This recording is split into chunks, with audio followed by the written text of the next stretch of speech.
Gente, eu vou compartilhar aqui com vocês a história de uma moça que me procurou dizendo o seguinte: olha, eu não sei o que está acontecendo comigo, eu já sou casada há 2 anos, tenho uma filha de 1 ano e 4 meses, mas para mim, a minha família é meu pai e minha mãe. Eu fico o tempo todo querendo voltar para casa dos meus pais. Aí eu falei, ok, então vamos olhar para isso. E o que que acontecia? Essa moça era a filha mais velha daquele casal, né? E a mãe dela casou porque estava grávida.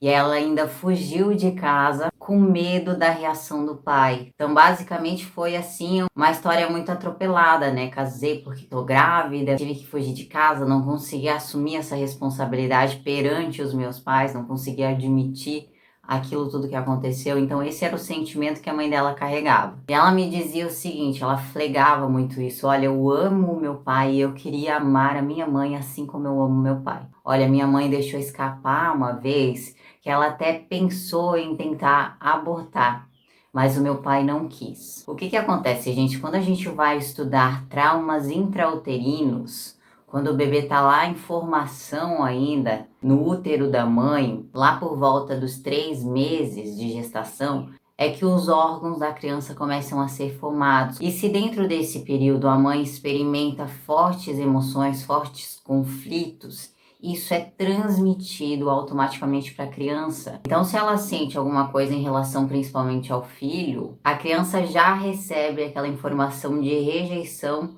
lá na formação do coraçãozinho dela, dos órgãos dela. Por isso que eu flego tanto aqui a influência da mãe na nossa vida, porque a nossa mãe é a nossa primeira morada e tem sentimentos tão primários que a gente vai experimentar que a gente não sabe nem por que nós estamos sentindo aquilo. Então essa moça, na verdade, inconscientemente ela rejeitava a mãe porque um dia ela já se sentiu muito rejeitada. Geralmente quando a criança recebe essa informação de que ela não é bem-vinda pela mãe, ela vai fazer de tudo para ser aceita, ela vai fazer de tudo para ser amada por ela, de maneira consciente ou não.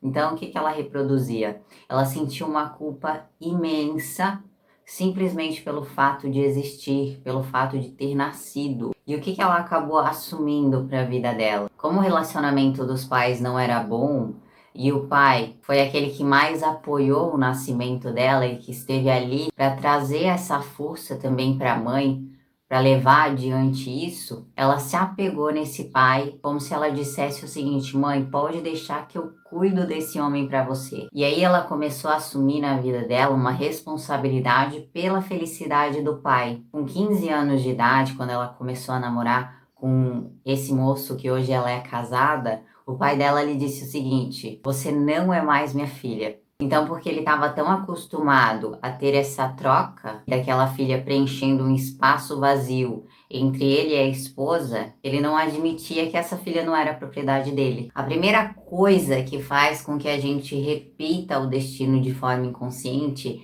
é quando a gente não admite para si mesmo que no fundo a gente está desejando o amor daquela mãe. Ela desejava tanto o amor daquela mãe que ela se tornou a própria mãe. Ela adotou todos os sentimentos da mãe e ela reproduzia aquilo que a mãe viveu. Todos os sentimentos que a mãe dela viveu, ela reproduzia na vida dela e ela não conseguia enxergar isso. Então é aquela frase que o Bert Hellinger coloca: quem combate a própria mãe dentro de si se tornará forçosamente igual a ela, né? E quem combate o próprio pai se tornará forçosamente igual a ele. Então, porque ela ficava lutando contra esse sentimento de rejeição que ela sentiu, ela acabou reproduzindo a mesma coisa na vida dela. Por quê?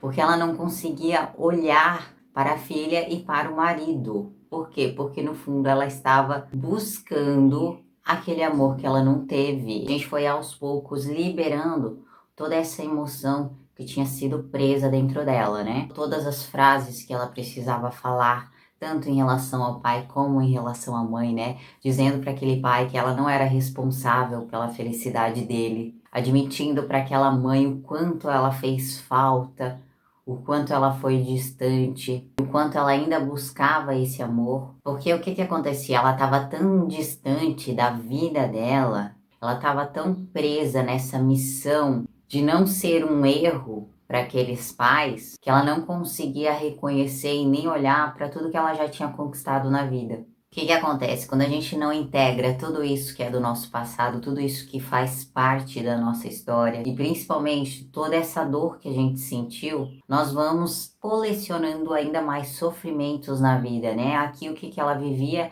era basicamente a vida da mãe. Até chegou em um determinado momento que ela disse que os pais dela chegaram a se separar quando ela tinha 2 anos e a filha dela estava prestes a completar esses 2 anos. E eu falei assim para ela: você vê como a história está se repetindo dela? Ela falou assim: eu nunca parei para pensar nisso. Então, dentro da constelação dela, a gente conseguiu passar por todos esses sentimentos difíceis até chegar nesse espaço onde a consciência dela se expandiu, onde ela conseguiu olhar para essa parte dela que tem responsabilidade sobre a própria vida dela. Porque inconscientemente ela ainda estava repetindo aquilo que a mãe fez, né? Sendo distante, sendo ausente. E ela conseguiu finalmente olhar para isso, integrar tudo isso e se colocar no seu lugar agora. Porque independentemente do que aconteceu no passado dos pais, ela não tem responsabilidade nenhuma sobre isso.